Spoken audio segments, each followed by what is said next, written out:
Live. Hello, everyone. Hello. Happy Monday. Welcome back. It is the 23rd of January, and we thank you so much for joining us today. Got a few people hopping in. Someone joined in 30 minutes ago. So hi, Patty, if you're still here after 30 Patty, minutes. thank you. Hello. As always, Michael Bingham showing up early. Thank you so much, Michael. And as always, Blossom and Terry in Hello Derek's again. corner.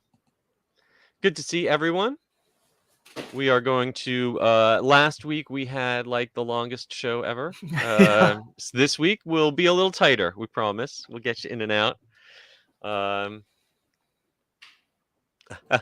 Yes, Brian wants to know how much we're bidding on eBay for Splash Mountain water. I got my Splash Mountain water last night, soaked into my clothes. That was I carried that home. It's now in my laundry. There you go. That's all you need. I love the fact that there's absolutely no way to know if that water is actually from Splash Mountain. I'd be filling up my tap, from my sink right now and throwing them online. Yeah, just take a couple pictures of some jars in front of Splash Mountain like 2 months ago and been like, all right, it's time to sell. Exactly. All right, well, we got like more than a dozen people here, so let's kick this whole thing off in 3, 2. Please lower your head and watch your step while boarding. Welcome to the Attractions Podcast. You are all clear for dispatch. Have fun. Hello, everybody, and welcome to episode 175 of the Attractions Podcast, sponsored by MEI and Mouse Fan Travel. I am Seth. And I am Tharin. And we are here to talk to you about the latest and greatest in theme park news and more, as well as what's going on in our own lives. Tharin, thank you for stepping in, pinch hitting once again for Carly, who is traveling. I believe she is going on a cruise, so hopefully we'll hear all about that when she gets back. But I think you and I both did the same thing this last week, which was take our final rides on Splash Mountain. That we did. Yes, I did not go on the official last day. I went last Wednesday, and I was like, close enough for me. I enjoy the ride, but I wasn't a super fan that had to be there the last day. No, I for documentary journalistic purposes, I wanted to pop in on closing night and see what the scene was like. And I had a lightning lane and only waited about a half an hour. But there was a 4-hour posted standby queue when I left, and with the ratio that they were doing standby to lightning lane, I believe that was probably close to 4 hours. I'm glad I was not there right at closing, because I imagine from what I see on social media, it got a little ugly with people fighting to be in the very last log. But I think I timed it pretty well. I got on my log right at 8:15 as the fireworks started. So there you see go. the fireworks from the top, and then as we were going down, the big drop. So that was pretty cool. Oh, okay. Yeah, you timed that really well then. Yeah. That's good. I did not time it, though, as well as you timed it, because you, I'm going to throw this up. If you have not already seen this, head on over to attractionsmagazine.com and read this article.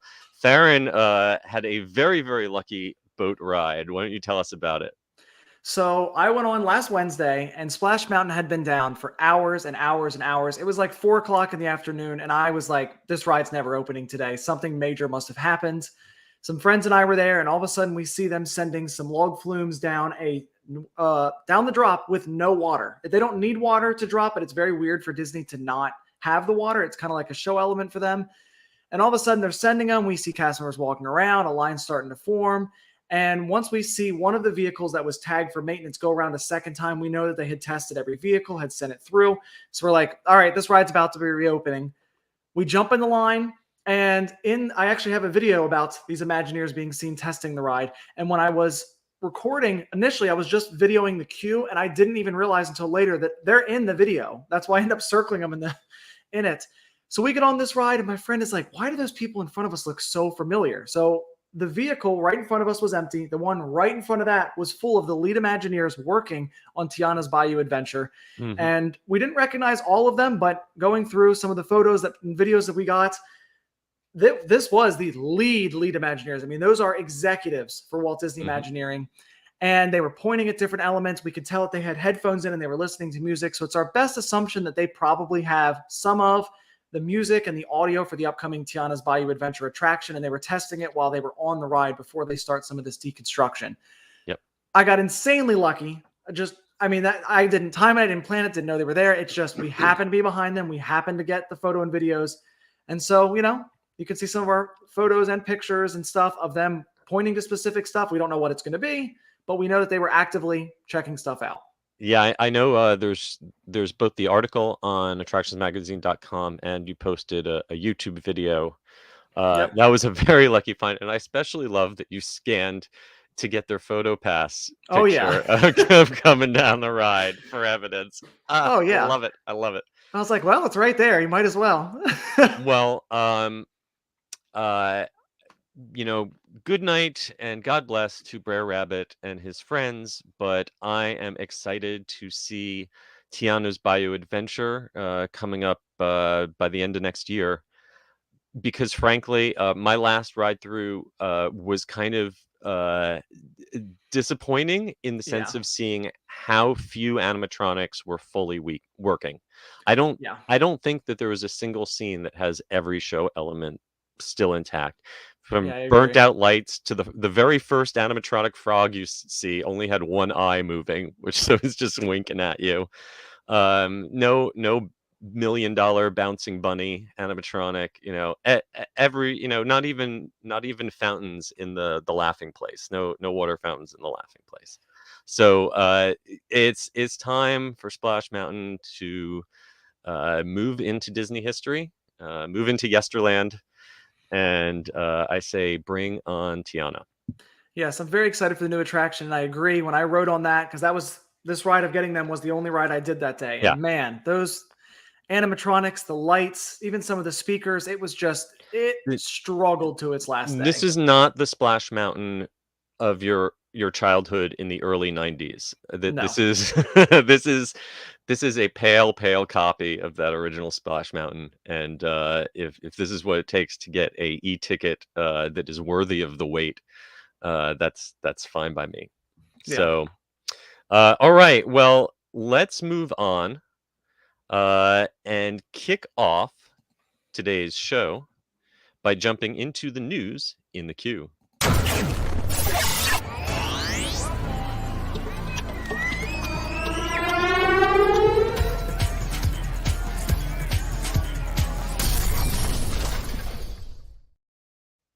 All right, first off, good news for fans of entertainment in the Disney parks.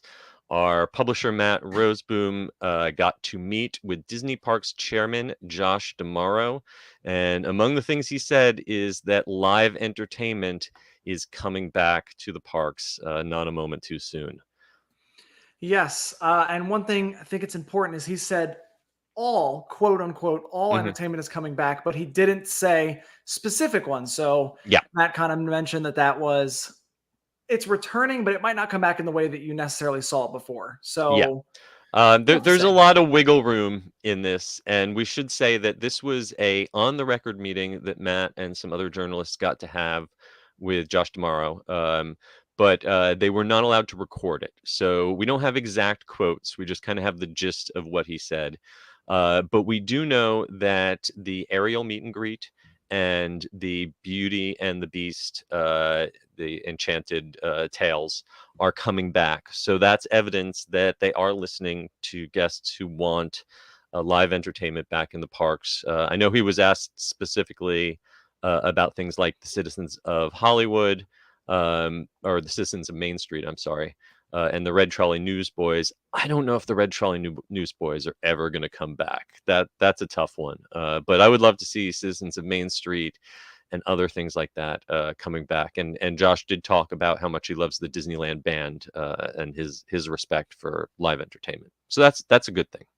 Yeah, and Ariel's actually opened yesterday. Yes, and they also as of added yesterday. we don't have that in here, but they added new photo boxes. So if you prefer Disney PhotoPass cast members, I apologize because you're going to have a box when you go in. It's themed because much like it is at a bunch of other places like Star Wars Launch Bay and Meet and Mickey, but you should expect that there is going to be a photo box instead of a person there now. Yeah, and it's a shame because I've seen some photo box photos being shared that are not exactly ideal pictures. Like No. if you want to actually be able to see people's faces and things. But You'll want to take your own photos as well if you yeah, can. yeah, absolutely. And by the way, that reopening of the Ariel's Grotto is with the traditional animated version of Ariel, but they have put out a casting notice that they are looking for Black actresses to portray the upcoming live action Ariel. So It's it'll be exciting correct. to see where in the parks she will be going and for how long. That could just Yeah. be a short-term thing. We'll see. There's a lot more in this article. I encourage you to go read on Attractions Magazine. Josh talks about Genie and Genie Plus, and he claims that he's actually used it with his own family and that it worked well. So I would love to know some more details Yeah, about me too. what miraculous day that happened. And you know, park hopping restrictions and park reservations, it looks like are still going to be around in some form. Josh talked about how that makes a better guest experience overall. But it sounds like they're still working towards making the system less unpopular. Continuing to work on it. I mean, we already know that some of the pass holder reservations are going to disappear after 2 p.m. sometime this Sometime, upcoming spring. yeah, can't So wait for that to happen. yes, that'll be fantastic. I usually go to the parks in the afternoon anyway. So for me, it's basically going to mean that park reservations don't exist, which I'm so happy to hear about. Yeah, the only thing we'll need a park reservation for is if you want a virtual line for Guardians or Yep. presumably Tron. Then Or Magic Kingdom on the weekends. exactly.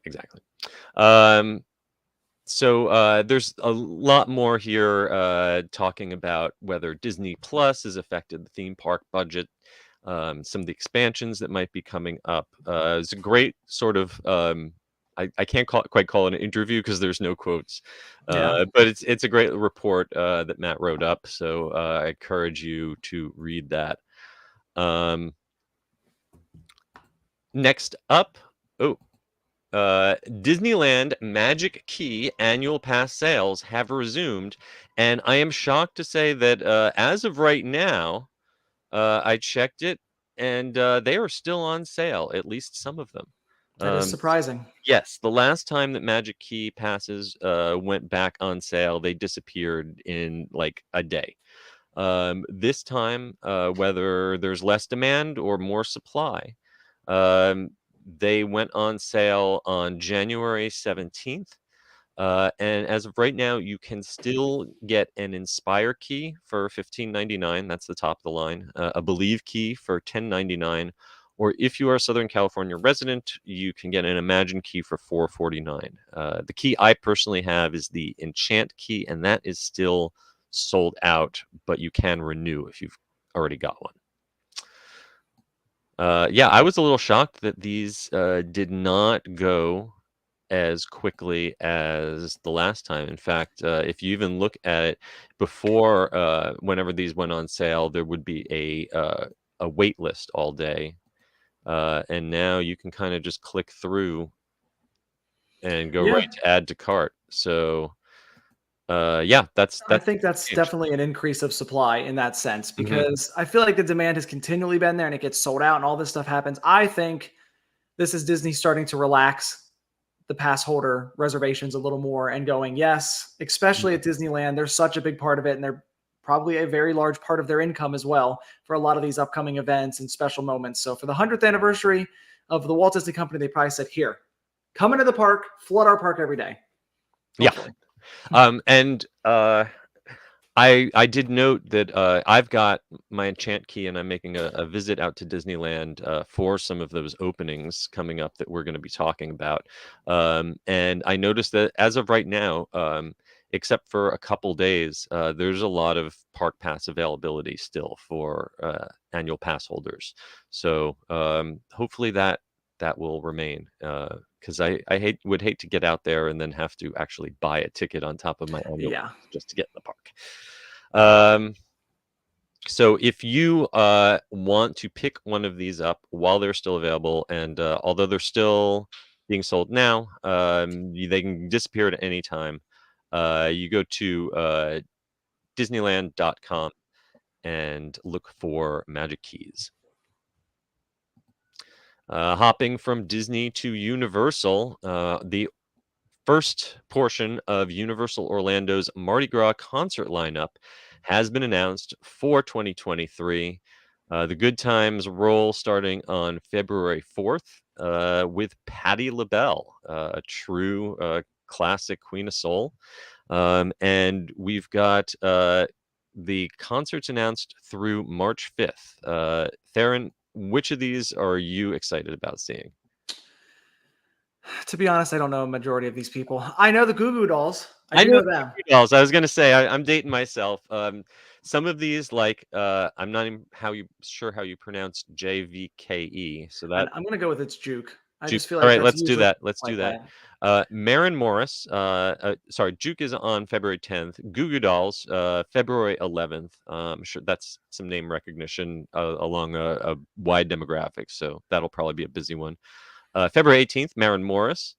February 19th, Willow, but I don't think it's the magical little person from the Disney Plus series. Probably not. No. February 25th is Three Doors Down. March 4th is Sean Paul, and March 5th is Lauren Daigle.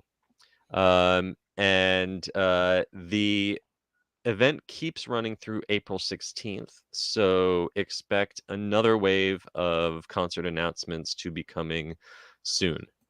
One thing I think is kind of interesting to note here is that you can buy for a limited time a Universal Orlando food and beverage card where you pay $65 for $75 worth of food. But if you're an annual or a seasonal pass holder, you can buy $150 worth of food for $120. I have gone to this event and festival every year. I don't know that I spend 150 or I don't get $150 worth of food and drinks. I don't know, maybe some people do, but But to me that seems like a lot. But here's the thing, you don't have to. These food and beverage cards, they only sell them for this discount this time of year, but it is good year round, not just at the Mardi Gras booths, but you can Oh, use it at any Universal owned food or beverage location on property. It okay. basically works as a gift card. It's not good on merchandise. There might be some very limited places where you can't use it, but I stocked up on them last year and just recently used up my last one. If you're an annual pass holder and you like to eat and drink in the parks, this is a great value. Now, I'm not sure if this year they can still. Last year, you were able to buy the card at a discount, and then you would also get a discount, the regular annual pass discount on each item that Hmm. you purchased with the card. So it was like getting a double discount. It's not clear to me that that's possible now. Oh yes, John Self is clarifying in the comments that it is not good at hotel restaurants, but in the theme parks and I think most locations in City Walk, you should be able to use it. I've made great use out of them. Okay. Well, that makes it a lot Yeah. more worth it then because I was like, I just don't know if I need $150 in gumbo and alcohol. So, but Well, I mean, okay. if you hit, if you go on several nights, you can definitely burn through $150 worth. Um, and you can also continue the party this year outside the park at City Walk. They're having Mardi Gras parties at Patos, Fat Tuesday celebration on the 21st. But the one I'm really excited for is the Red Coconut Club is coming back as the Cursed Coconut Club. They need to make this a year-round thing. I love what they've been doing with the Red Coconut Club for the seasonal events, and I just hope it isn't closed off most of the time for private parties like it has been. I want to thank Universal so much for doing these seasonal things from the tribute store. I can't think of what the other store is called outside of Islands of Adventure, but Oh its yes, name changed the a lot. All Hallows Voodoo store. Yes. Yes. So that one always changes for the seasons. The tribute store was changed, and now the Red Coconut Club. Like, thank you, Universal. It's so nice to be able to, like, every 3 months. It's not huge. I mean, it's not getting a new ride, but I really appreciate the fact that every park and City Walk is getting something new, like every 4 months, basically. Yeah, big props to the visual merchandising team, which is Mhm. the ones who do like the tribute store and all of that. Tribute store, by the way, in case you missed it, that is located. It's exited out of the Mummy extended queue in New York, and it is going to be opening up inside the old Williamson of Hollywood prop shop, the dark room, and the UOAP lounge, which is moving over to Islands of Adventure. So they're going to have a lot more room, it looks like, for a really elaborate Mardi Gras tribute store this year. Excited to see that one. I'm very excited. And one last little bit that isn't mentioned in this article, but I know there was some concern when they started selling float rider packs this year. There's a dining package where you get to ride a float. Some people were that would mean that there'd be no way to do it for free. They did open up float riding for annual pass holder reservations. I got one for myself for February 16th. I don't know if they're all gone. They They're tend gone. to go pretty. Yeah, I assume I that they're checked gone the by day now. of. Yeah, Yeah, when they you went within messaged the the group day. chat, I went and checked, and it was gone by the time Ah, I even got to it. all right. Well, they did make some available, and they have said that there's going to be limited, but some availability day of that you can do through the app as a virtual line thing. I also want to mention here, Magic City Mayhem Mikey, he's saying that there's 2 booths in Islands of Adventure for Mardi Gras as well. Oh, I was really? unaware of that. Okay, I got to go check that out. Thank you for that tip. Yeah, so that's good to know. There's even more food options. I can spend more of that $150 Yeah. worth of gift card. Absolutely. And I agree with Michael in the comments. I really did like that shrimp po' boy hot dog at Hot Dog Hall Ooh, of never Fame. had it. Hope that one comes back too. Yeah, it was an andouille sausage topped with fried shrimp. Okay, well, I'll keep an eye out then. Yep. All right. Well, I will see you there at Mardi Gras for sure. Next up, the Disney Cruise Line is celebrating its silver anniversary at sea with new fireworks. And if you are a member of the Castaway Club, you can get an exclusive gift during select 25th anniversary sailings in 2023. You've been on a Disney cruise or two, right? I have not. You I've never done have? a- Oh, wow. Yeah, Okay, never I'm done a sorry. I Disney didn't mean to cruise. rub it in. I know. Well, That's- if there's lots of great reasons to do a Disney cruise, but they're adding one more this year, which is a new 25th anniversary fireworks at sea show. We've had for many years they've done the Pirates in the Caribbean show in select sailings and out of the Florida market, but this year they're doing them in Bahamian cruises, Caribbean cruises, and Mediterranean cruises. I don't know if they've done fireworks in the Mediterranean before. yeah, that sounds new to me. It's going to be as part of this. There's also going to have a silver anniversary at sea theme song, which you're going to get to hear that during a special evening atrium gathering, and also there's going to be a special toast to Mickey and Minnie, who are all dressed up in their festive 25th anniversary costumes. They are bright. I'm excited to see what they look like in person outside of the concept art because they look vibrant, but in a good way. Yeah. So if you had been on a Disney cruise before and you were a member of the Castaway Club and you were going back on another cruise during this 25th anniversary season, you would receive a silver anniversary at sea piece of artwork. And it is framed. Yes, but I was surprised to see that because I've done Disney cruises where they gave us prints, but they were always unframed. Yeah. Wonder So I how wonder you if the get that frame home is in your even special. luggage. I Yeah. mean, it's an 11 by 14 art print, so that's a square foot. That's decent size. So yeah, good luck getting that in your carry-on luggage. That might, I wonder if they did that exact size because that was like the standard carry-on or something size. Maybe, They were like, maybe. it will fit if we do this Barely. exact. No. The artwork's created by Joe Kaminsky, whose work has been featured in the Art of Disney store and also the cruise line and resort hotels. So if that appeals to you, head on over to disneycruise.disney.go.com or just disneycruise.com. And Wow. they Or you could will, also go to that or you article go and scroll to all the way to the bottom. MEI.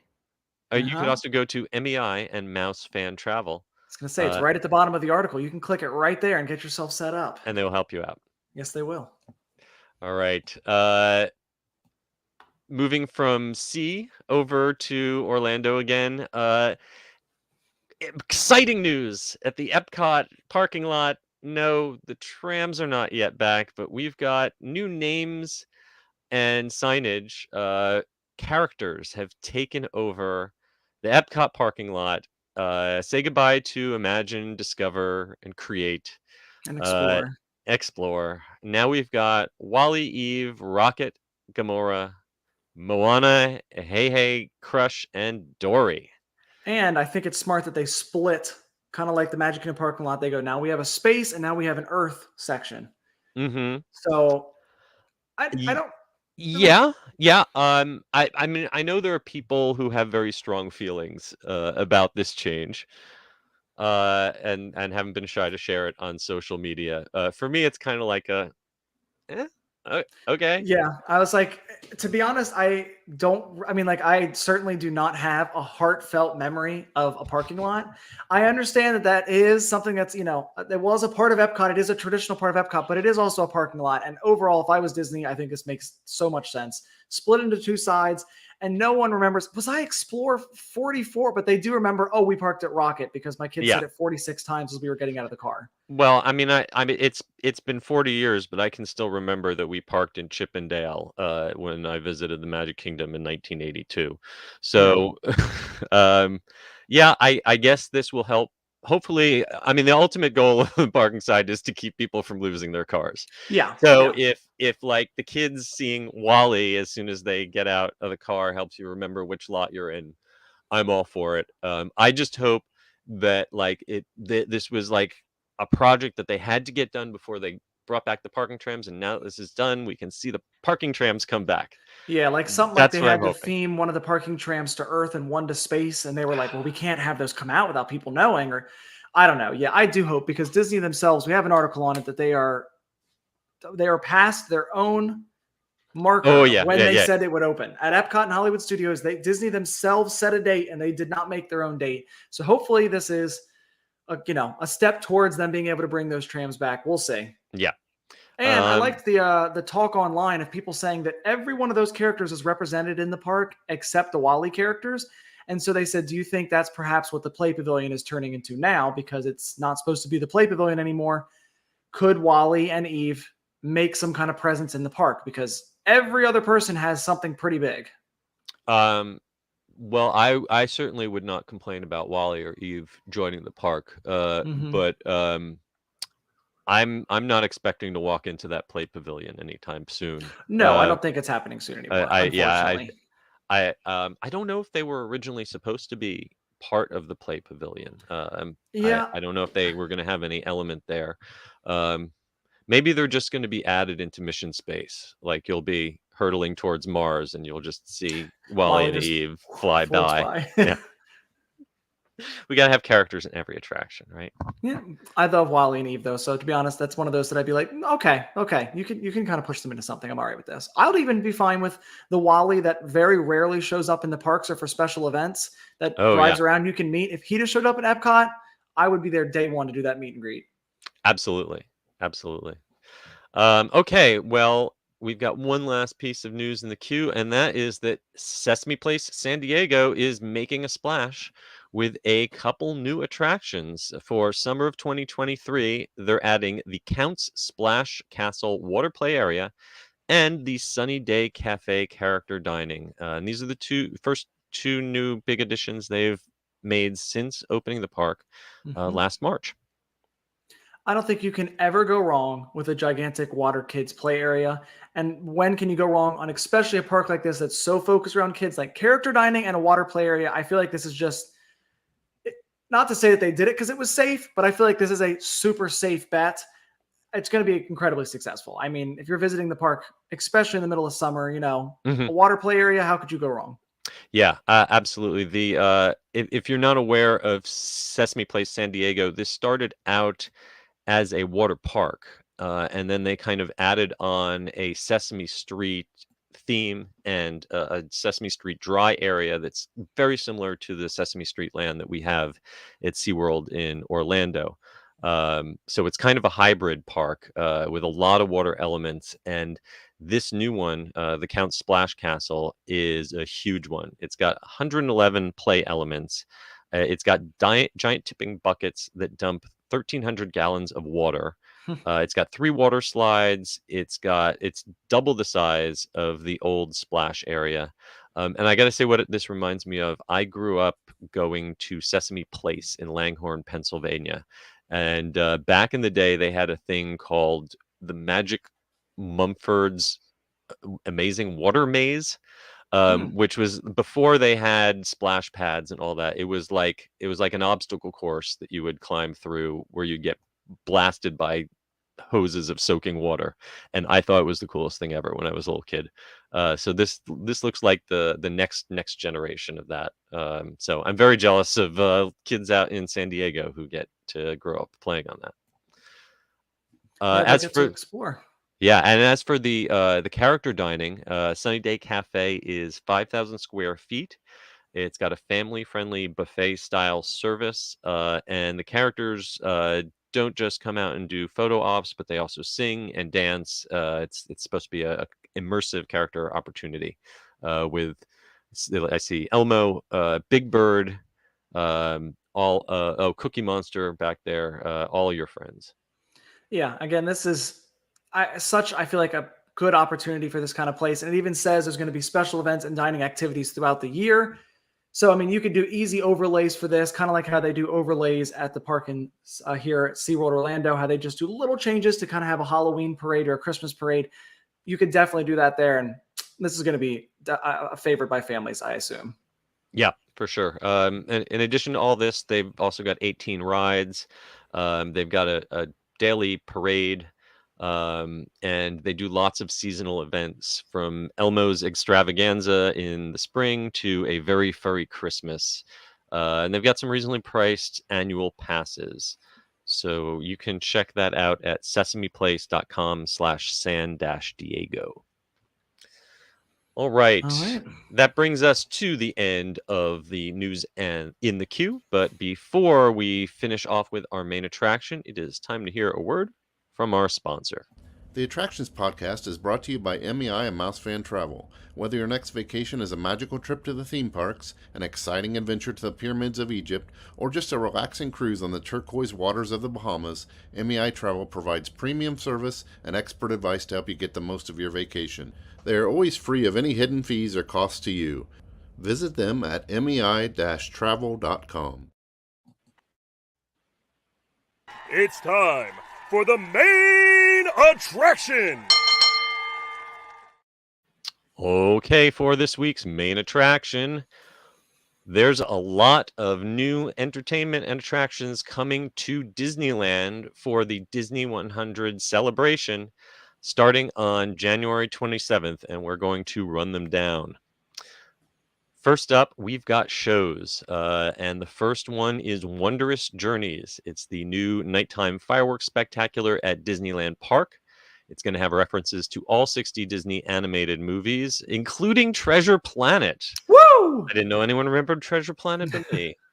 It's got a brand new song. It's going to have projections, and it's even going to have Baymax flying over Sleeping Beauty's castle. That one kicks off on January 27th.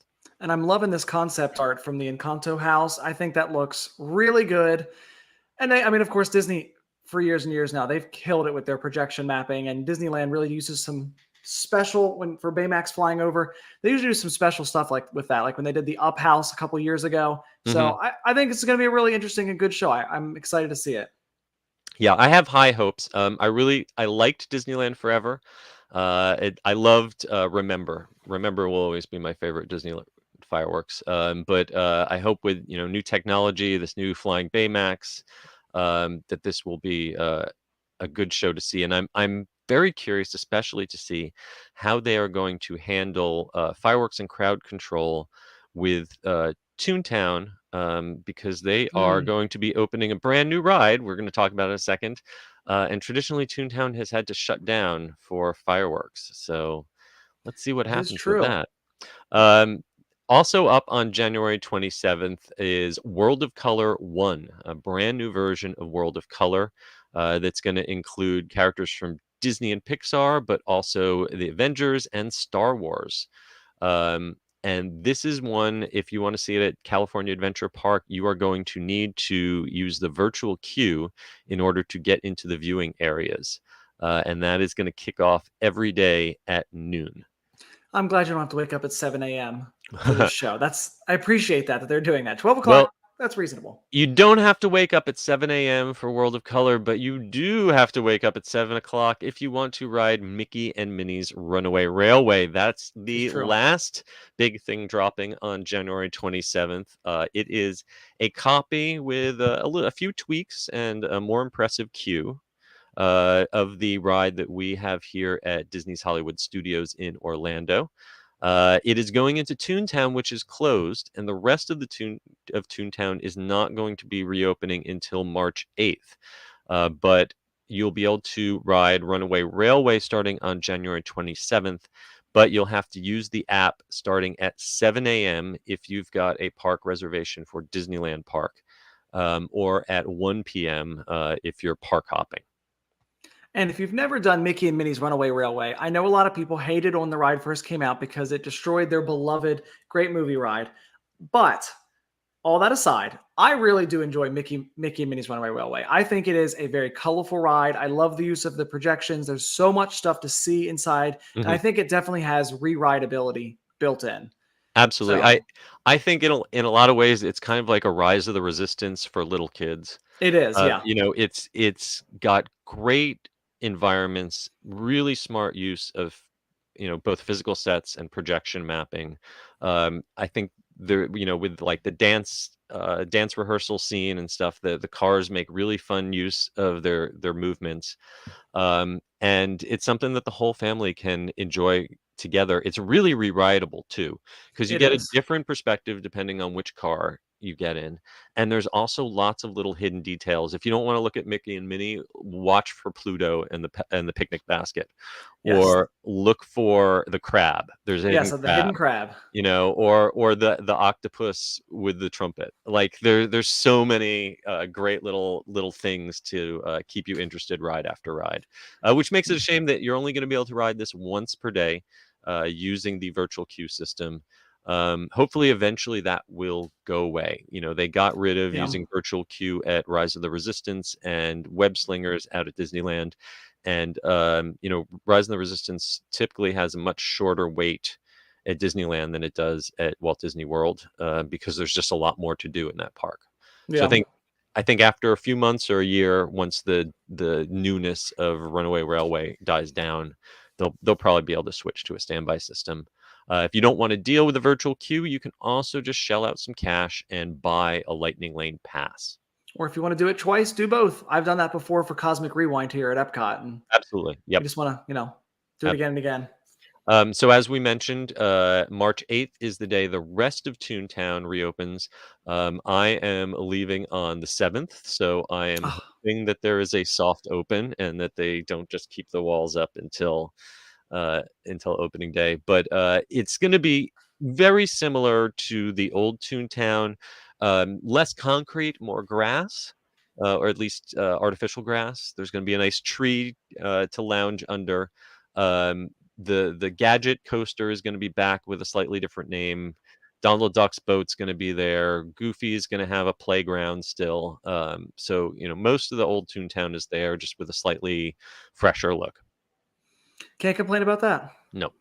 And just to round it off, on February 24th,